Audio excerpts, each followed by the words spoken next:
Cuán firme cimiento se ha dado a la fe de Dios en su eterna palabra de amor. Con el propósito de compartir con usted las inmutables verdades de la palabra de Dios, presentamos A Través de la Biblia, un estudio detallado y sistemático de toda la Biblia que le ayudará a conocer lo que Dios ha revelado para nuestro provecho espiritual.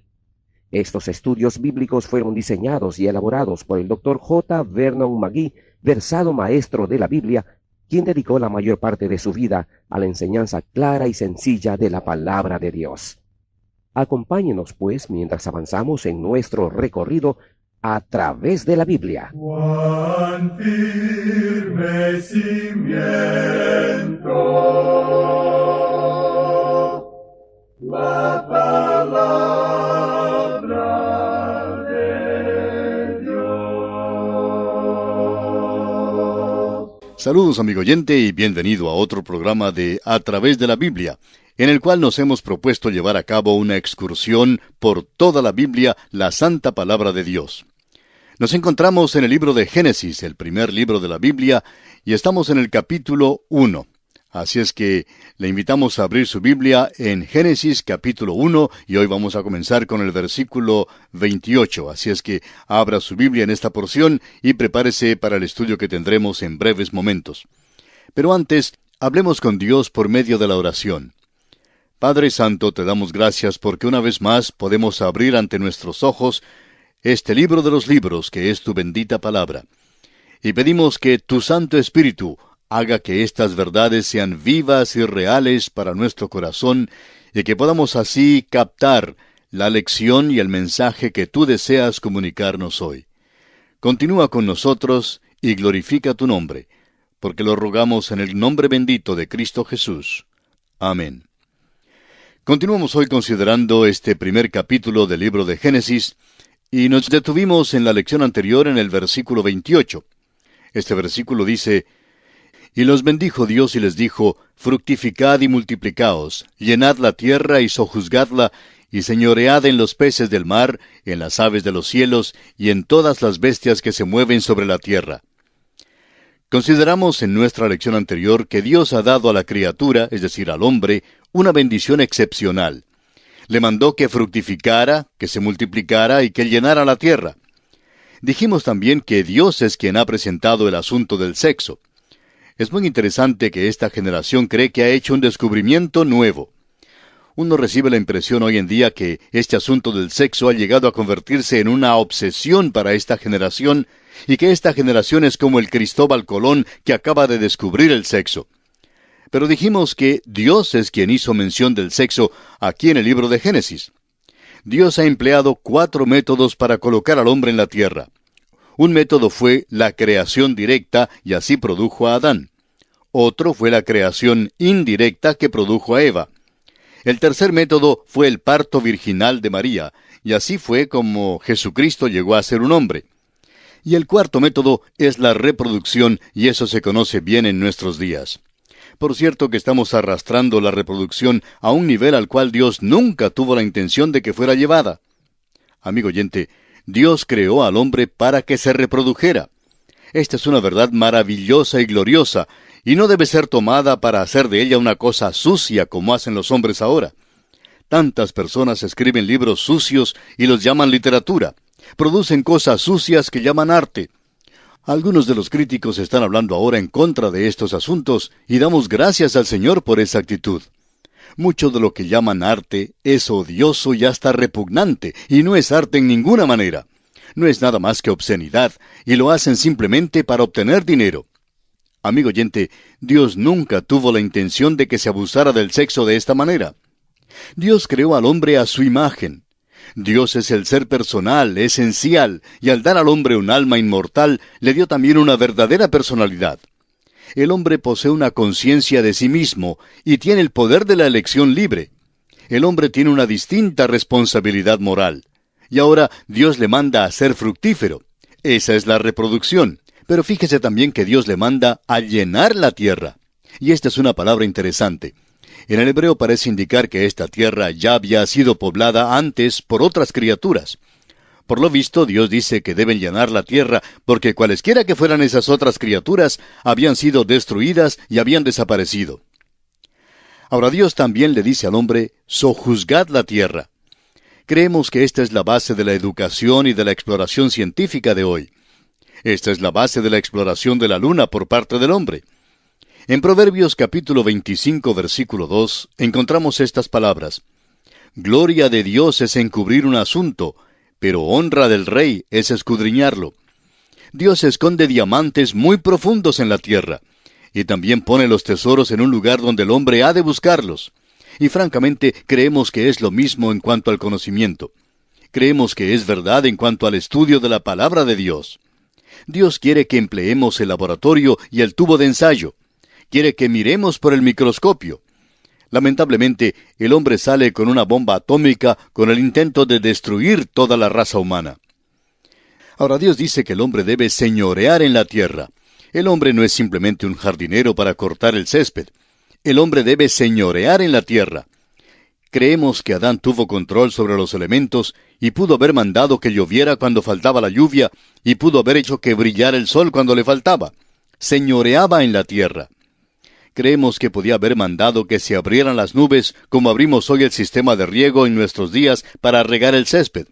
Podemos ver esto en el Señor Jesús. Tuvo control sobre los elementos cuando estuvo aquí en la tierra.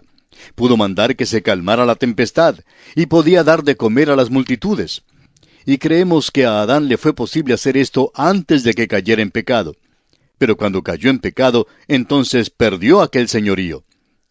Los 3 últimos versículos del primer capítulo de Génesis dicen, Y dijo Dios, He aquí que os he dado toda planta que da semilla, que está sobre toda la tierra, y todo árbol en que hay fruto y que da semilla, os serán para comer. Y a toda bestia de la tierra, y a todas las aves de los cielos, y a todo lo que se arrastra sobre la tierra en que hay vida, toda planta verde les será para comer. Y fue así. Y vio Dios todo lo que había hecho, y he aquí que era bueno en gran manera. Y fue la tarde y la mañana, el día 6. Esto, amigo oyente, nos trae al final del capítulo 1. Y vamos a hacer un resumen aquí. ¿Cuáles son algunas de las cosas que notamos en este capítulo? Bueno, una de ellas es el hecho de que Dios se menciona aquí 32 veces. La Biblia no hace ningún intento para probar que hay un Dios. Ahora, ¿por qué no lo hace? Porque dice el necio en su corazón, no hay Dios. Dios no trata de probar su propia existencia. La Biblia es un libro escrito para revelar la verdad espiritual, religiosa y redentora, y esa nos llega solo por la fe. De modo que tenemos aquí el hecho de que Dios es aquel que creó. En este primer capítulo de Génesis, aprendemos específicamente acerca de la unidad, el poder y la personalidad de Dios. Eso es exactamente lo que Pablo escribe a los romanos en el capítulo 1, versículo 20, cuando les dice, porque las cosas invisibles de Él, su eterno poder y deidad, se hacen claramente visibles desde la creación del mundo, siendo entendidas por medio de las cosas hechas, de modo que no tienen excusa. Francamente, amigo oyente, Dios nos ha limitado a fin de que tengamos fe en Él mismo. También encontramos algunas otras cosas en este capítulo. Notemos que niega el politeísmo. Un solo Dios crea. Niega también la eternidad de la materia. Comienza en el principio. Todo tuvo un principio, amigo oyente. Esto es verdad a pesar del hecho de que hubo un tiempo cuando la ciencia enseñaba la eternidad de la materia. Este capítulo niega también el panteísmo. Dios es antes que todas las cosas y existe aparte de ellas. Encontramos también que niega el fatalismo. Dios obra en la libertad de su voluntad. Y vamos a concluir esta porción del estudio del primer capítulo de Génesis dando una lista de las características notables de este capítulo. Primero, hubo orden. Segundo, hubo un progreso definido. Tercero, hubo puntualidad. Y cuarto, hubo perfección. Y esto nos trae al comienzo del segundo capítulo de Génesis, y nos encontramos allí con Adán puesto en el huerto bajo algunas condiciones. Más adelante consideraremos el día de reposo. En este segundo capítulo del Génesis ocurre un gran principio de la revelación por primera vez que no encontramos con frecuencia más adelante. Es una huella dactilar de la inspiración. Es la ley de repetición o de recapitulación. En otras palabras, el Espíritu de Dios, al dar la palabra de Dios, tiene la costumbre de declarar varios eventos en un breve bosquejo. Da una serie de grandes hechos y verdades, pero no la da de un modo detallado ni elaborado. De esta manera, nos ha informado en cuanto a los 6 días de la creación. Luego, vuelve para sacar de aquel detalle lo que le es de más importancia, y entonces da muchos detalles más a ese respecto. En Génesis capítulo 2, la creación del hombre en el 6º día, como se nos relata en el primer capítulo, sale una vez más a la luz para darle más atención. Este es el asunto importante que Dios quiere aclarar y tratar en detalle. Eso es lo que ocurre con el libro de Deuteronomio.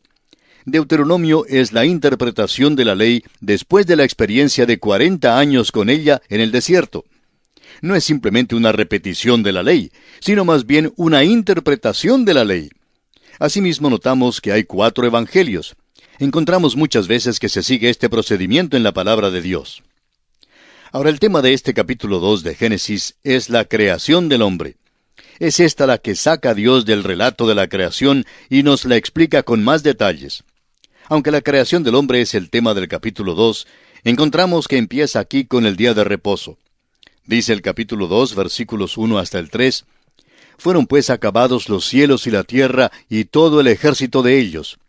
Y acabó Dios en el día 7º la obra que hizo, y reposó el día 7º de toda la obra que hizo.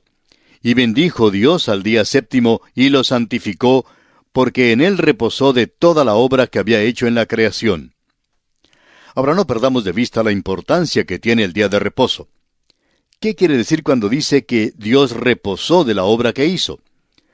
Significa que Dios se cansó y que se sentó un día y dijo, bueno, trabajé mucho en esta semana. Han sido unos días muy agitados. He trabajado más de 40 horas en esta semana y necesito descansar. Amigo oyente, sería una verdadera tontería mirarlo desde este punto de vista. Dios reposó de su obra. Eso quiere decir que cuando Dios terminó sus 6 días, pudo mirar todo lo que había hecho y ver que era buenísimo. No le quedaba más que hacer. Cada vez que salgo de la oficina, siempre queda mucho trabajo que hacer en el escritorio y trato de meter algunos papeles en el portapapeles para llevarlos conmigo. Nunca me ha sido posible sentarme para decir, lo he terminado todo, no me queda más trabajo que hacer. Pero eso es lo que Dios hizo. Al final de los 6 días, Dios reposó al 7º día porque su obra fue terminada. Esa es una de las grandes verdades espirituales que debemos notar. Ahora, en los capítulos 3 y 4 de Hebreos, se nos dice que entramos en reposo. La palabra es la misma como para el día de reposo. Entramos en su día de reposo. ¿Qué significa? Quiere decir que entramos en su perfecta redención. Cuando Cristo murió hace 2000 años, por usted y por mí, en la vergonzosa cruz del Calvario, obtuvo allí una redención perfecta para nosotros. Nos ofrece esta redención para que entremos en ella, y para que Pablo pudiera decir en su carta a los Romanos, capítulo 5, versículo 5, «Justificados pues por la fe, tenemos paz para con Dios por medio de nuestro Señor Jesucristo». Amigo oyente, yo no tuve que hacer absolutamente nada para obtener mi completa salvación. Todo lo pagó Cristo quien por mí libremente derramó su sangre carmesí. Esto es lo que cantamos al final de cada programa.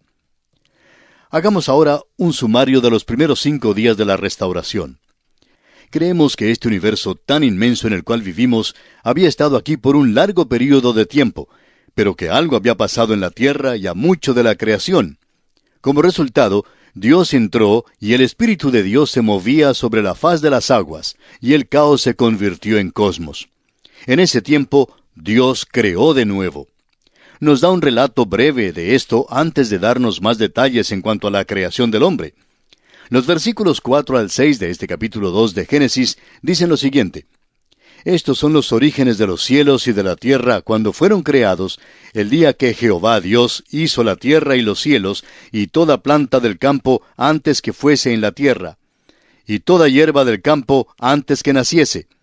Porque Jehová Dios aún no había hecho llover sobre la tierra, ni había hombre para que labrase la tierra, sino que subía de la tierra un vapor, el cual regaba toda la faz de la tierra. En realidad esta palabra orígenes en el hebreo quiere decir familias. Este libro del Génesis no es solo el libro de orígenes, sino también el libro de familias. Estas son las familias de los cielos y de la tierra. Ahora fijémonos que un vapor de la tierra regaba toda la faz de la tierra. Y eso estuvo aquí antes de que el hombre estuviera en la tierra. Empezamos a ver y descubrir el propósito de Dios en el capítulo 1. Estaba preparando un hogar para el hombre que Él hizo. Y ahora Dios está preparándose para mover a este hombre al lugar que ya le ha preparado. Creemos que esta es una de las cosas más notables que se encuentran en esta sección particular que está ante nosotros. Consideremos ahora el método de la creación del hombre. Hemos visto en el capítulo 1 que la materia inorgánica fue creada de la nada. Eso se encuentra en el primer versículo, donde dice que en el principio creó Dios los cielos y la tierra. De la nada a la materia inorgánica fue el primer paso.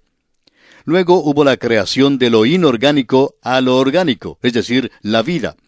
Eso se encuentra en el versículo 21, donde Dios creó grandes monstruos marinos y todo ser viviente. Creó la vida animal. Surge entonces la pregunta de si creó la vida vegetal.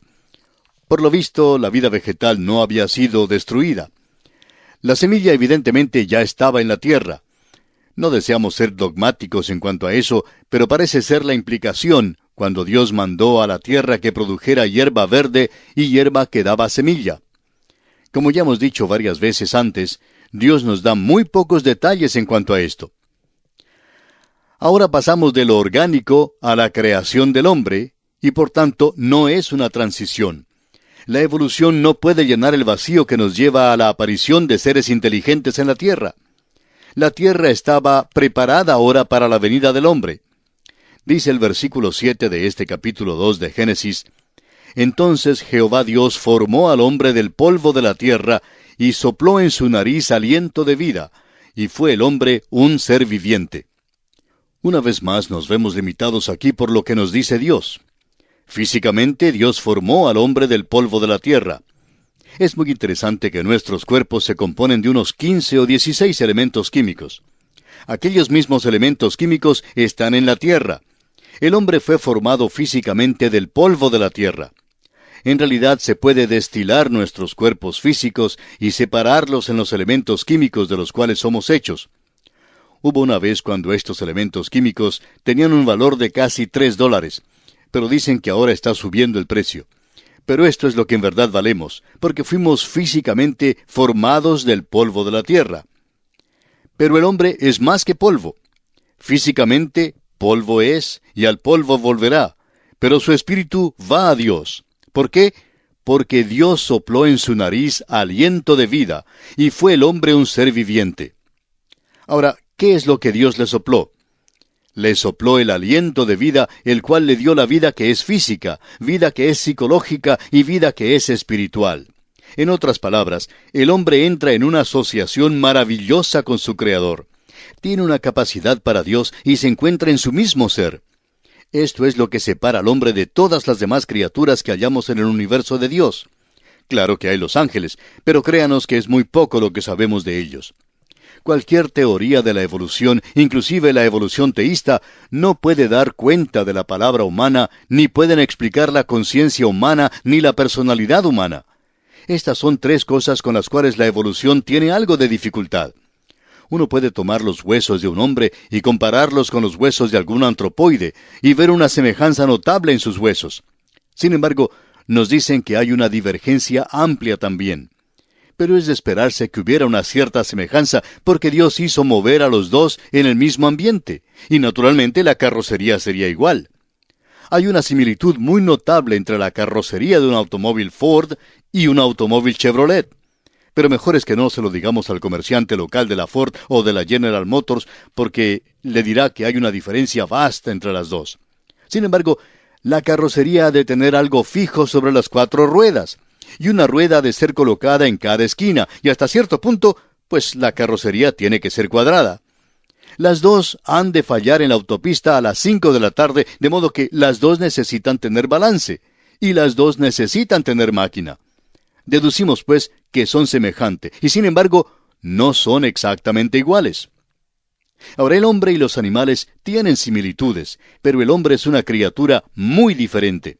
Dios sopló en el hombre el aliento de vida, y el hombre llegó a ser un alma viviente. Formidables y maravillosas son las obras de Dios, y esto debemos siempre tenerlo presente. Consideremos ahora el sitio geográfico del hombre. El versículo 8 de este capítulo 2 de Génesis dice: «Y Jehová Dios plantó un huerto en Edén, al oriente, y puso allí al hombre que había formado». No podemos decirle dónde estaba exactamente el huerto de Edén. Estamos seguros que estaba en alguna parte del valle entre los ríos Tigris y Éufrates. En efecto, pudiera haber estado en todo el valle. Aquel valle originalmente fue un lugar muy fecundo y todavía lo es. Es una parte de la fértil creciente verde, y en un tiempo sembraron grano allí. Simplemente recogían la cosecha porque crecía ella misma. Probablemente aquella área llegará a ser de nuevo el mismo centro de la tierra. Dice ahora el versículo 9 de este capítulo 2 de Génesis: «Y Jehová Dios hizo nacer de la tierra todo árbol delicioso a la vista y bueno para comer, también el árbol de vida en medio del huerto y el árbol de la ciencia del bien y del mal». Estos son árboles extraordinarios que se mencionan aquí específicamente. Tenemos el árbol de la vida y el árbol de la ciencia del bien y del mal. No podemos decirle mucho acerca de ellos porque, francamente, no se encuentran hoy en día. Han sido quitados de la escena. Pero había de toda clase de árboles, y notamos que eran deliciosos a la vista, y también buenos para comer. Había belleza en ellos, y también había el lado práctico en que eran buenos para comer. Es como entrar en una mueblería donde el ebanista le dice que un mueble es muy bello, además de ser muy práctico, funcional. Por tanto, estos árboles en el huerto de Edén eran tan bellos como funcionales. Y vamos a detenernos aquí por esta oportunidad, y en nuestro próximo programa trataremos de finalizar el estudio de este segundo capítulo del libro de Génesis. Será pues, hasta entonces, que Dios le bendiga, es nuestra ferviente oración. Todo lo pagó Cristo, quien por mí libremente derramó su sangre carmesí.